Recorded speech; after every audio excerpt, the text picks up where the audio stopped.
Pemirsa, terima kasih masih bersama kami. Berita selanjutnya, Mahabarakan. Panitia khusus rancangan peraturan daerah ketenagakerjaan menggelar rapat dengan menghadirkan Dinas Koperasi Usaha Mikro dan Tenaga Kerja Banjarmasin serta dinas terkait lainnya jelang tengah hari Selasa 6 Mei 2025. Pertemuan ini adalah pembahasan awal dari Raperda Ketenagakerjaan.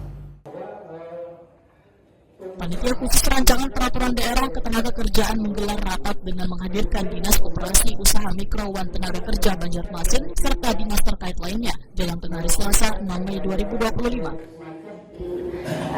Lebih nanti ada perkembangan selain dengan Perda 2000. Ketua Pansus Raperda Ketenagakerjaan Banjarmasin Mustaqim Wanitakwani Prima TV memandangkan pertemuan ini adalah pembahasan awal dari Raperda Ketenagakerjaan. Banyak masukan baik dari anggota maupun dinas terkait agar nantinya isi Raperda bisa memiliki aturan hukum terkait permasalahan di tenaga kerjaan.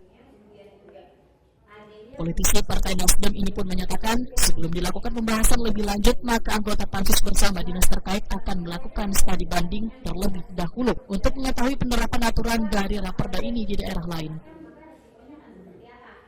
Sehingga diharapkan Raperda ini setelah disusun nantinya, ujar Mustaqim, maka Banjarmasin memiliki peraturan daerah terkait ketenaga kerjaan yang menjadi payung hukum dasar keberatan tenaga kerjawan pelaku usaha bisnis.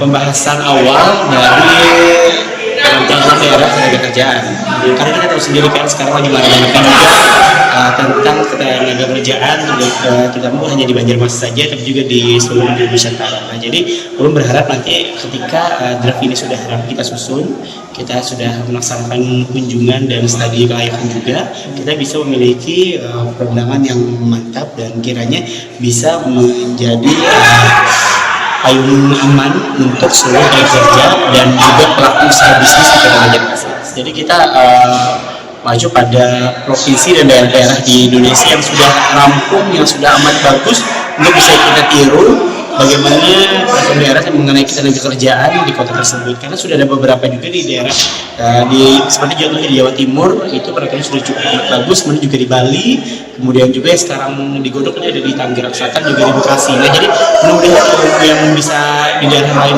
kembangkan bisa kita serap untuk kemajuan dan kesejahteraan Kota Banjarmasin. Kepala Dinas Koperasi Usaha Mikro dan Tenaga Kerja Banjarmasin Isa Ansari memandangkan Raperda ini adalah perubahan dari Perda Nomor 14 Tahun 2018 tentang ketenaga kerjaan, sehingga beberapa pasal maupun bab dari Perda sebelumnya harus disesuaikan dengan regulasi yang lebih tinggi maupun undang-undang.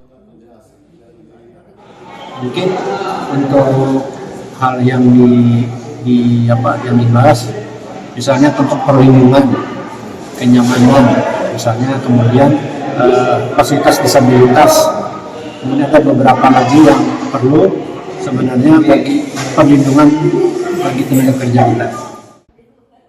Terkait dengan ketentuan perusahaan yang mempekerjakan seberapa persen tenaga lokal dan asing, menurut Isa Ansari akan dimasukkan dalam bahas diskusi karena merupakan permasalahan baru yang sebelumnya belum pernah disebutkan.